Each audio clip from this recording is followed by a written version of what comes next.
Ce soir, exceptionnellement, la piste de danse est ouverte aux mamans et à leurs enfants. De 18h à 23h, la salle des fêtes de Pont-Sainte-Marie accueille la toute première boum des mamans. Derrière cet événement inédit, l'association locale Maman mais pas que. On a décidé de créer une soirée pour les mamans et les enfants sur le thème des années 90-2000. Ça part du concept premier où on se retrouve le dimanche matin à faire du sport en fait. Avec la particularité, c'est que les enfants peuvent faire du sport avec nous. Donc si on n'a pas de moyens de garde ou autre, il n'y a pas de souci, ils font du sport avec nous. Et du coup, on a voulu être dans la continuité avec cette soirée où les mamans qui sont solo ou qui ne peuvent pas faire garder leurs enfants, des fois elles peuvent pas sortir. Donc on s'est dit, hop, une soirée pour nous, 100% féminine, avec nos enfants, c'est parfait. Si d'ordinaire, les adhérentes se réunissent pour faire du sport le dimanche matin, la fièvre du samedi soir a gagné l'association. Une playlist résolument tournée vers les années 90-2000, un saut dans le passé qui ramène les mamans à l'adolescence. On a trouvé ça super sympa pour les enfants, ça change. Et oui, ça change des soirées qui se font habituellement pour des petits, donc c'est plutôt agréable. Bah là, on les a tout le temps du coup. Donc oui, là c'est agréable de pouvoir avoir une soirée où on peut allier les deux et que ce soit pas trop tard. L'initiative est vraiment super. Une soirée dansante avec les enfants, quand on est maman, on n'en a plus beaucoup. Et j'espère qu'il y en aura d'autres. Bravo en tout cas à l'association. On passe une super bonne soirée, c'est très agréable de se retrouver entre maman, enfants et effectivement, on retourne en enfance, dans notre jeunesse.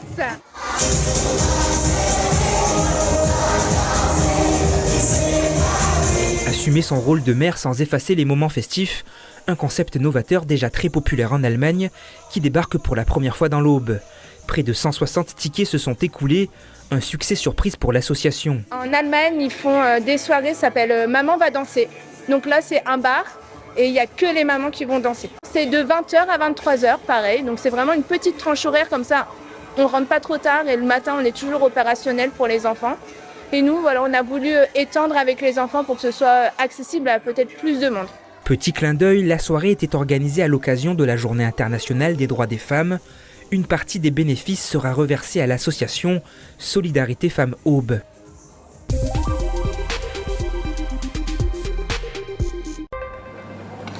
Dans ce genre de concours, il ne suffit pas d'être bon, il faut être le meilleur. Meilleur croissant au beurre d'Isigny qui avait lieu ce mercredi et comme chaque année au CMA Formation ex-Pôle des métiers à Épinal.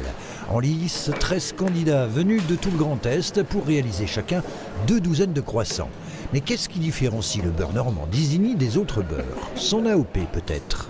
Le lait est récolté dans un périmètre bien précis autour de la laiterie, de la coopérative.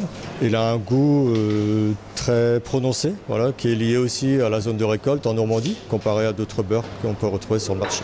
Et en plus, il est facile à travailler. Mais au bout du compte, qu'est-ce qui motive tous ces apprentis à concourir? Toujours se surpasser et tout, parce que c'est pas en faisant rien qu'on va apprendre plus de choses. C'est en découvrant des concours ou des techniques. C'est grâce à ça aussi qu'on peut progresser. Une expérience qui, pour s'acquérir, demande forcément de s'investir pleinement. C'est beaucoup de sacrifices, à vrai dire. Tous les jours de repos et tout, la plupart, ça part dans aller au CFA ou aller en entreprise, s'entraîner. Et oui, c'est beaucoup de temps en plus. Mais une fois qu'on a fini, on souffle, mais toujours envie de refaire quand même. À rouler, c'est satisfaisant quand on façonne. Même le tourage, étalé, tout ça. Et surtout la cuisson, quand le croissant il développe, on voit les feuillets, ça j'aime bien. Ils sont pas encore assez cuits. Il manque un peu de cuisson. Mais ils commencent à être bien colorés. Le beurre, une matière première de plus en plus chère qui, depuis un an, a enregistré une hausse de prix de près de 30%. Le gâchis n'a donc pas sa place ici. Chacun en a conscience pour élaborer sa recette, empruntée à son professeur ou personnel. Certains ont par exemple ajouté un peu de miel. Mais ce qui ne change pas, ce sont les critères de notation. La régularité, il doit faire 24 croissants. Donc on va demander ce qu'il soit régulier. Commercialement, c'est plus intéressant. Après, on va garder la qualité du feuilletage et après, beaucoup la saveur. Que les notes de beurre ressortent bien. Voilà, donc on a 4 critères à 20 points. Régularité, cuisson, feuilletage et saveur. Si l'an dernier, c'est une Alsacienne qui avait remporté le concours régional, cette fois, c'est le Vosgien Christopher Portner qui s'est distingué à ce concours comptant pour la finale nationale qui aura lieu en Normandie en mai prochain.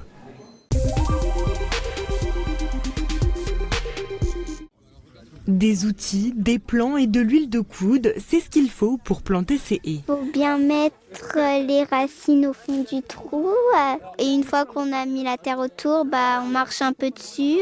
Ça va permettre d'aider un peu les oiseaux, les pollinisateurs, d'avoir des îlots de fraîcheur aussi, et puis d'aider aussi les agriculteurs.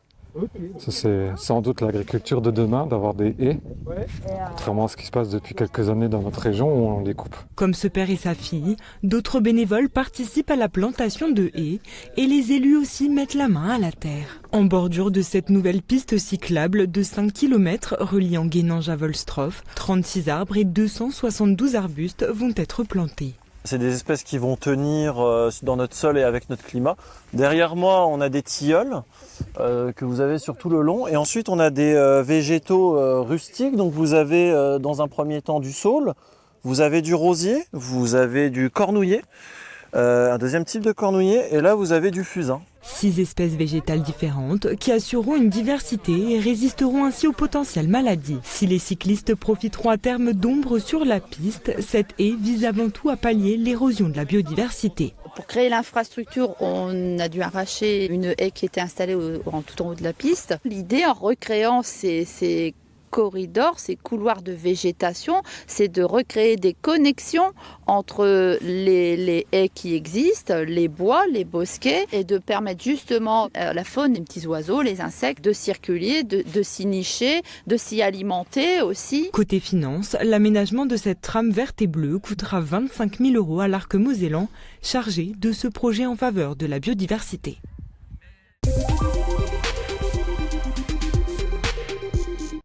Il y a 10 ans, l'UNESCO reconnaissait et soutenait la tradition d'accueil ainsi que l'entretien des paysages par les vignerons champenois. Lors de ces deuxièmes assises de l'œnotourisme, l'un des objectifs vise à mesurer l'impact de cette inscription au patrimoine mondial. Vous avez le département de la Marne qui va calculer d'une certaine façon, vous allez avoir les OT qui vont calculer d'une autre façon, vous allez avoir le national qui va calculer d'une façon. Et donc aujourd'hui, tout l'enjeu de ces assises, c'est d'arriver à un observatoire commun pour arriver à avoir des chiffres très précis. Lors de ces assises, si l'attractivité de l'appellation Champagne fait l'unanimité, les débats portent sur les synergies entre le monde viticole et le secteur touristique. On vient pour le champagne, on vient pour la cité du vitrail, on vient pour découvrir des lacs, la ville de Troyes. Donc je pense que les visiteurs construisent un programme. Enfin, ne me considérant pas comme un prestataire touristique, c'est pas mon rôle. Moi, les gens viennent découvrir des choses et je réponds à l'appel. Être accueilli par effectivement celui qui sait à la fois mener ses vignes, élaborer son vin. En tant que consommateur, moi, si je vais quelque part, je me sens privilégié si je suis accueilli par cette personne plutôt que par un opérateur professionnel, peut-être. Le sujet de l'œnotourisme s'envisage dans le cadre de ce vignoble classé à l'UNESCO et donc ça me paraît évident qu'il faut l'envisager à l'échelle de la filière. Selon des experts du secteur, bien que la région ne soit pas une destination touristique majeure par nature, elle bénéficie d'une notoriété mondiale grâce au champagne et l'évolution des habitudes des voyageurs joue en sa faveur. Plutôt une réduction de la durée des séjours et une augmentation du nombre de séjours. Donc ça bénéficie aussi à ce type de région pour justement des séjours de 3, 4, 5 jours qui sont de plus en plus appréciés des consommateurs. Aujourd'hui, quand on vient en Champagne, on va y rester plus longtemps. On va finalement non seulement faire une visite de cave ou de plusieurs caves, mais on va avoir une véritable expérience œnotouristique au niveau de son hébergement, de sa restauration et puis de ses activités. En revanche, le nombre de visiteurs en cave baisse et ça, c'est pas un problème de demande, c'est un problème d'offre. C'est que nos vignerons, ils sont d'abord vignerons, ils ont des petites exploitations, ils ont beaucoup de contraintes. Finalement, de leur montrer, vous pourriez recruter des gens qui peuvent gérer un hébergement et une restauration en parallèle d'une exploitation. Ces vignerons qui nous disent, je parle de la Cité du Vitrail, ne sont pas forcément des vignerons qui affichent une cave ouverte. Donc ils vont le faire par sympathie, par amitié, par opportunité, mais nous on a besoin que ce soit prédictif. Et le touriste, quand il vient, il a besoin de prévoir son séjour. Et ça, malheureusement, cette mise en tourisme, aujourd'hui, elle fait défaut. D'après une étude OpinionWay, la France reste la première destination œnotouristique en Europe.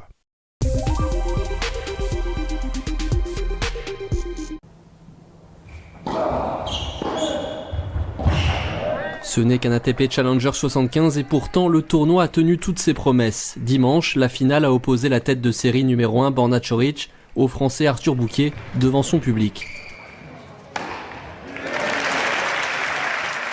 Le Français a pu montrer tout son talent et sa technique face à l'ogre croate, épuisé par une rencontre de haute intensité.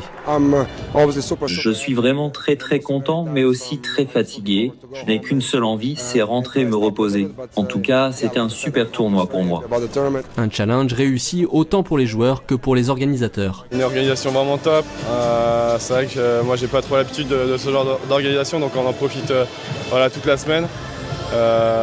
C'était vraiment incroyable, les conditions sont top. J'espère revenir l'année prochaine. Je sors du vestiaire avec Coric et il m'a dit ce qu'il pensait du tournoi. Effectivement, on a dès le début essayé de mettre un curseur assez haut pour être sûr de déjà respecter les standards et de proposer même d'autres choses. Donc de ce côté-là, j'avais pas trop d'incertitude et le fait que que ce soit les joueurs, l'organisation, l'ATP le reconnaissent et qu'on ait des remontées aussi positives, c'est rassurant. À l'image du plus gros tournoi qu'est le Moselle Open, ce Challenger a fait venir du monde autour des cours. L'Open de Thionville démontre clairement que la Moselle reste et restera une terre en matière d'événementiel sportif, une terre d'accueil de grands événements sportifs.